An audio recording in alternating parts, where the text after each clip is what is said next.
Hello guys, welcome to Isha explain. Movie की शुरुआत में हम कुछ टीनेजर का ग्रुप देखते हैं जो किसी गेमिंग टूर्नामेंट में हिस्सा ले रहे थे और उनका काम सिर्फ दूसरे पार्टिसिपेंट्स को मारना था और जितने ज्यादा पॉइंट हो सके उन्हें बनाने पड़ेंगे। और अब गेम की शुरुआत होती है। दो प्लेयर सबको एक एक करके मारने लगते हैं जिससे उन्हें काफी सारे पॉइंट मिल जाते हैं। उनमें से एक नौसिखिया लड़की थी जिसने अभी अभी खेलना शुरू किया था। वहीं दूसरा लड़का एक प्रो गेमर था जिसने काफी सारे गेमिंग टूर्नामेंट जीते हुए थे। अब भीड़ भी उन्हें चेयर करना शुरू कर देती है और वे अपने स्किल्स और एक्सपीरियंस इस्तेमाल करके लीड ले लेता है। पर अभी उस नौसिखिया लड़की के पास उसकी एक चाल बची थी। वो एक एनर्जी ड्रिंक निकालती है जिसका नाम इम्पल्स 9 था। उसको पीते ही उसे सिर्फ एनर्जी नहीं मिलती बल्कि उसके लिए टाइम 1000 गुना स्लो हो जाता है और अब इस पावर के जरिए वो सबको हरा देती है, यहाँ तक कि उस प्रो गेमर लड़के को भी। और अब वो लड़की टूर्नामेंट भी जीत जाती है और अपने बॉयफ्रेंड के साथ सेलिब्रेट करने लगती है। लेकिन उसकी ये खुशी कुछ ही पलों की थी। यहाँ जैसे ही एनर्जी ड्रिंक की बोतल जमीन से टकराती है उसका ये सपना भी टूट जाता है और वो अब रियलिटी में वापस आ जाती है।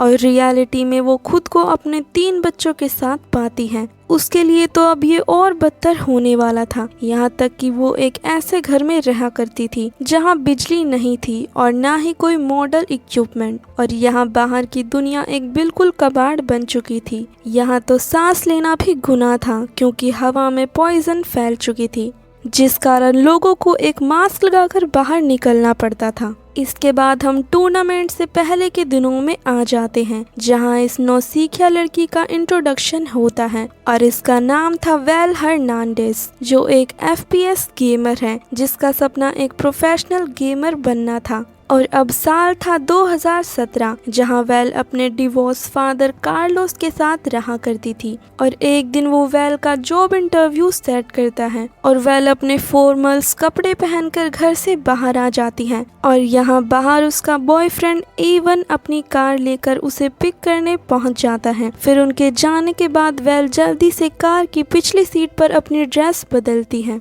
और पता चलता है कि वो अपने इंटरव्यू के लिए नहीं बल्कि एक गेम टूर्नामेंट में जा रही है जिसका नाम फील्ड और फायर था। बिल्कुल वैसे ही जैसे कॉमन FPS एक बैटल रॉयल गेम में लड़ते हैं। ये एक मल्टीप्लेयर गेम था और इस गेम की मेन बात ये थी कि आपको आखिर तक गेम में बने रहना होगा।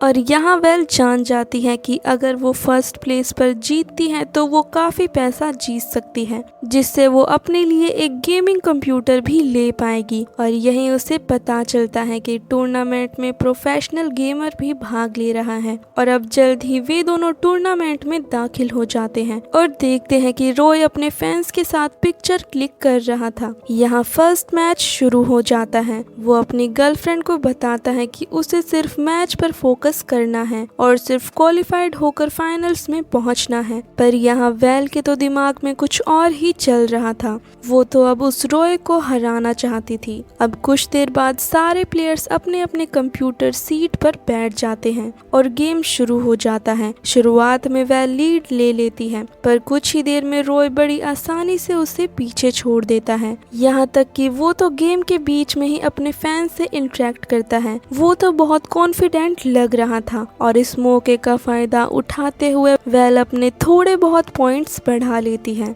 वो जीतने की कगार पर थी पर इसकी बजाय वो ग्लोरी को मारने का फैसला करती है। बट ये उल्टा उस पर ही भारी पड़ता है क्योंकि रॉय तो पलक झपकते ही इसे मार डालता है। पर यहाँ वेल फाइनल्स के लिए क्वालिफाई हो जाती है जो अगले दिन होने वाला था। और जब वे दोनों अरीना से जा रहे थे तो रॉय उसकी हंसी उड़ाता है और फिर जाकर अपने फैंस के साथ सेल्फीज लेने लगता है।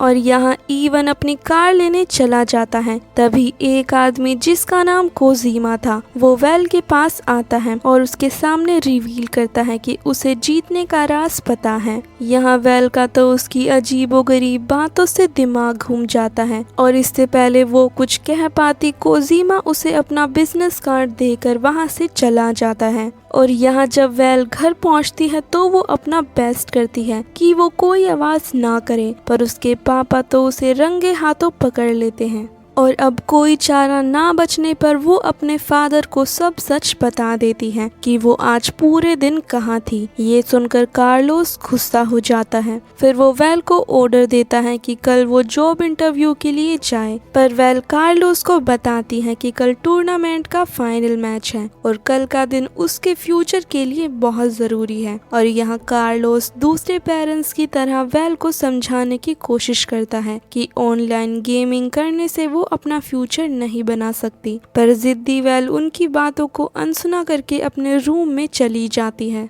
अब कुछ देर बाद वो गेम के ब्रॉडकास्ट को फिर से देखती है और गुस्सा हो जाती है कि रॉय फिर से फंस गया है। तभी वो कोजीमा का बिजनेस कार्ड नोटिस करती है और उसे उसकी बातें याद आती हैं कि उसे जीतने का राज पता है। यहाँ वेल भी जीतना चाहती थी, तो वो बिजनेस कार्ड पर लिखे एड्रेस पर जाने लगती है और जल्द ही वो एक शॉप गोल्डन सोसर में पहुंच जाती है, जो कि एक गेमिंग कैफे था। वहाँ कुछ लोग अपने कंप्यूटर में वीडियो गेम खेल रहे थे। जल्दी वहाँ कोजीमा आ जाता है और उसे गेम खेलने के लिए कहता है। यहाँ वेल अब भी बहुत कंफ्यूज थी कि कोजीमा ने उसे अपना बिजनेस कार्ड क्यों दिया, पर वो इस बात की परवाह ना करते हुए गेम खेलने लगती है। यहाँ तक कि वो सबसे डिफिकल्ट लेवल चुनती है, पर कुछ ही मिनटों में वो हार जाती है। ये देखने के बाद कोजीमा उसे एक एनर्जी ड्रिंक देता है जिसका नाम था इम्पल्स 9। हालांकि वो उसे बताता है कि ये कोई आम ड्रिंक नहीं है। क्यूरियोसिटी में आकर वेल उसका थोड़ा सा घूंट पी लेती है और यहाँ अचानक से वेल के लिए सब स्लो हो जाता है और इसके चलते जो गेम वो कुछ देर पहले खेल भी नहीं पा रही थी, वो अब उसे कुछ मिनटों में ही खत्म कर देती है। और अब अचानक से पलक झपकते ही वो उठती है और खुद को टेबल पर बैठा पाती है, वो भी कोजीमा के साथ। और यहाँ कोजीमा उसे बताता है कि इम्पल्स 9 टाइम को स्ट्रेच करता है जो भी इसे पीता है। और यहाँ वेल को ड्रिंक पिए लगभग 1 घंटा बीत चुका था।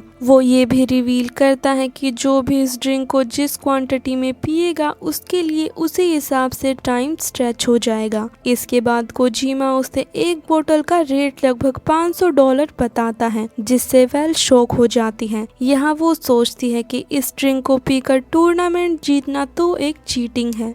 और इसी वक्त कोजीमा को रॉय का कॉल आता है और यहाँ रिवील होता है कि रॉय भी गेम्स जीतने के लिए इम्पल्स 9 कंज्यूम करता है और इसी वजह से उसे अनबीटेबल माना जाता है, इसलिए कोई भी उसे हरा नहीं पाता। ये जानने के बाद वेल जल्दी से इम्पल्स 9 की बोतल खरीदने का फैसला करती है। अब अगले दिन वेल इम्पल्स 9 की बोतल को अपने साथ टूर्नामेंट में ले जाती है और अपने गेमिंग टेबल पर रख देती है। गेम स्टार्ट होने के बाद ही वो एनर्जी ड्रिंक का एक सिप लेती है और उसके लिए सब स्लो मोशन में हो जाता है। और अब वेल के पास लीड थी, जिसे देखकर लॉय भी अपना एनर्जी ड्रिंक पीता है और बिल्कुल टॉप पर पहुंच जाता है। इससे वेल उस एनर्जी ड्रिंक का फुल बोतल पी लेती है, बिना ये जाने कि उसके साथ आगे क्या होने वाला है। इसके रिजल्ट में वेल के लिए टाइम बहुत स्लो हो जाता है और इस मूवमेंट का वो फुल एडवांटेज लेती है।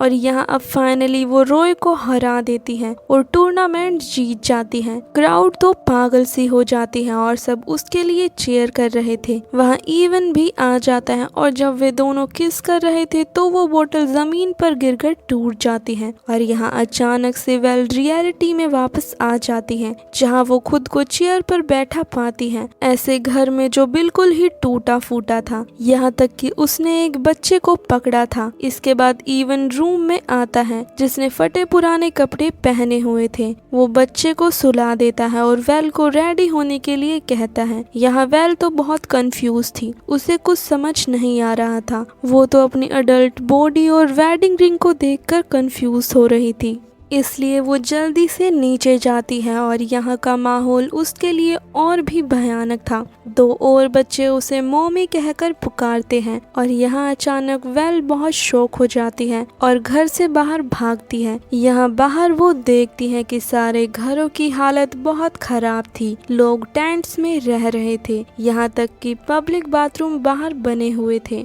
और यहाँ रिवील होता है कि वेल 2029 में पहुंच गई है और उसने अपनी जिंदगी के लगभग 10 साल खो दिए थे। अब जिस टाउन में वो रहा करती थी वो पूरा दीवारों से कवर था, जो उन्हें वेस्टलैंड मतलब बाहर की दुनिया से अलग रखता था। यहाँ वेस्टलैंड में खतरनाक डेथ लिज़ार्ड फैल चुके थे और वे लगातार लोगों पर हमला कर रहे थे।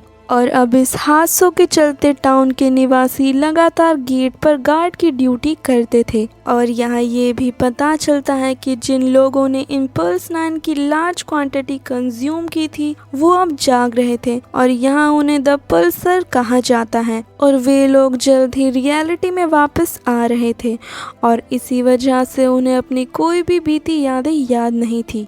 हालांकि ये जानने का कोई तरीका नहीं था कि कोई पल्सर है या नहीं जब तक कि वो इंसान रियलिटी में वापस नहीं आ जाता। और क्योंकि ये सारी तबाही पल्सर के कारण हुई थी इसलिए दूसरे लोग उनसे नफरत करते थे और शायद ही वे उन्हें कभी कम्युनिटी के अंदर आने देंगे। और अब यहाँ पता चलता है कि इस टाउन की शेरिफ और डिप्यूटी वेल और एक दूसरा आदमी डैन है। यहाँ वेल एक पल्सर की तरह बिहेव करना बंद करती है और ये बात छिपाती है कि उसने भी इम्पल्स 9 कंज्यूम किया है। अब घर पर वेल सिचुएशन को समझने की कोशिश करती है, तभी उसे अपने फादर कार्लोस याद आता है और वो अपनी आखिरी मुलाकात को याद करने लगती है। और जब वो अपना सर घुमाती है तो वहाँ वो अपने फादर की एशेस को देखती है। ये देखकर वो बहुत दुखी हो जाती है और फूट फूट कर रोने लगती है। और कुछ देर बाद डैन वेल को बाहर बुलाता है क्योंकि उसकी टॉयलेट ड्यूटी का टाइम हो गया था। वेल तो मना कर देती है पर यहाँ डैन उसे याद दिलाता है कि वो सैनिटेशन कमिश्नर है और इसलिए उसे अब अपने काम पर जाना चाहिए। अब इसके चलते वेल को जबरदस्ती गंदे टॉयलेट साफ करने पड़ते हैं और अब कुछ दिन बीत जाते हैं। अब वेल भी इन सारी चीजों की आदी हो गई थी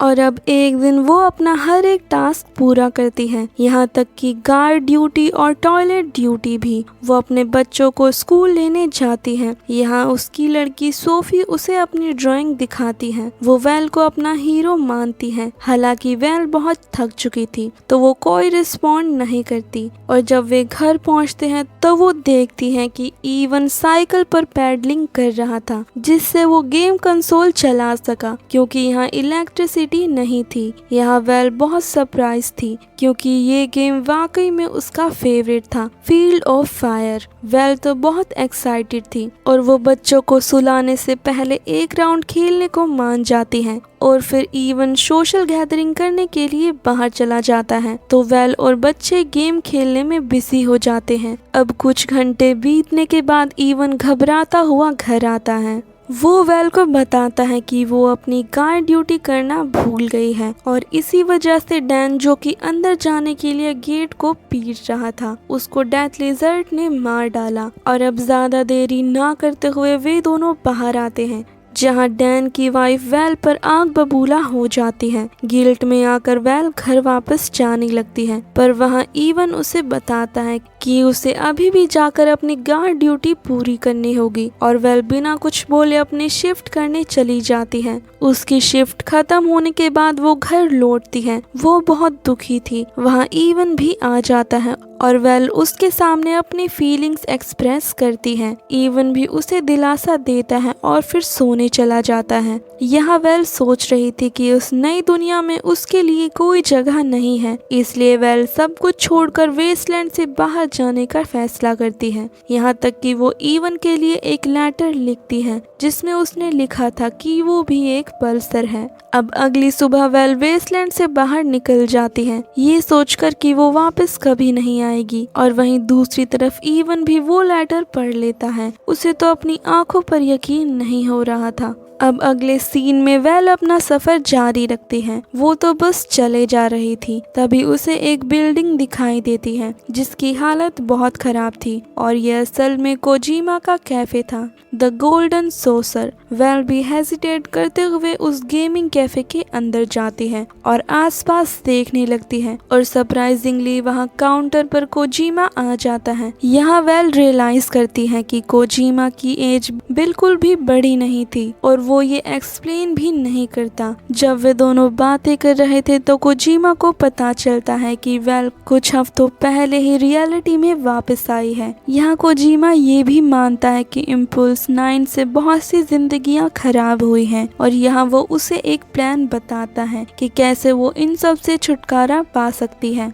फिर कोजीमा उसे इम्पल्स 9 की लार्ज बोतल देता है और इसे पीने के लिए कहता है अगर वो चाहे, और इससे वो कभी भी इस दुनिया में वापस नहीं आ पाएगी क्योंकि हजारों साल टाइम में ट्रैवल करने पर फ्यूचर में वो ऑलरेडी मर चुकी होगी। कोजीमा उसे उसका favourite game field of fire खेलने के लिए कहता है और एज यूजुअल वेल को भी ये आइडिया पसंद आता है और वो खेलना शुरू कर देती है। पर जैसे ही वो एनर्जी ड्रिंक लेने के लिए अपना हाथ बढ़ाती है तो उसे अपने डॉटर की वही ड्राइंग याद आती है। फिर वेल अपनी उन यादों को याद करती है जब इवन और उसके बच्चे उसके साथ थे। अब इसके चलते वो एनर्जी ड्रिंक नहीं पीती और इसके बजाय वो कम्युनिटी में वापस जाना चाहती थी और अपने परिवार से मिलना चाहती थी। जब वो वहाँ पहुँचती है तो गार्ड ड्यूटी पर उस वक्त इवन था और वो वेल को अंदर आने से मना कर देता है क्योंकि उसने सबका भरोसा तोड़ा था। वेल उससे माफी मांगती है,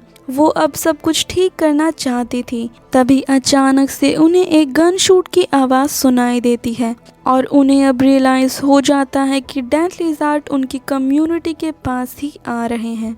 और यहाँ रिवील होता है कि डेथ लिज़ार्ड सिर्फ एक आम लोगों का ग्रुप था जो कि एक तरह के कैनिबल्स थे जो वेस्टलैंड के बाहर लोगों का शिकार किया करते थे। तो यहाँ इवन वेल को अंदर आने देता है और वहाँ का अलार्म जोरों से बजने लगता है जिसे सुनकर कम्युनिटी के सारे लोग पैनिक करने लगते हैं कि अब वे नहीं बचेंगे क्योंकि वे डेथ लिज़ार्ड को रोक नहीं सकते। ये सुनकर वेल को एक आइडिया आता है और यहाँ कम्युनिटी के सारे लोग उसे एक धोखेबाज मान रहे थे तो वो उन सब का भरोसा जीतने का फैसला करती है और यहाँ वो अपने हस्बैंड को जाकर बताती है कि वो यहीं रहकर डेथ लिज़ार्ड को रोकेगी। इवन तो बहुत दुखी था, वो उसे छोड़कर नहीं जाना चाहता था, पर वेल उसे बच्चों को लेकर यहाँ से जाने के लिए कहती है, इसलिए वो मान जाता है। अब कुछ देर बाद वो इम्पल्स 9 की लार्ज बोतल निकालती है और अब वो बैटल के लिए बिल्कुल तैयार थी।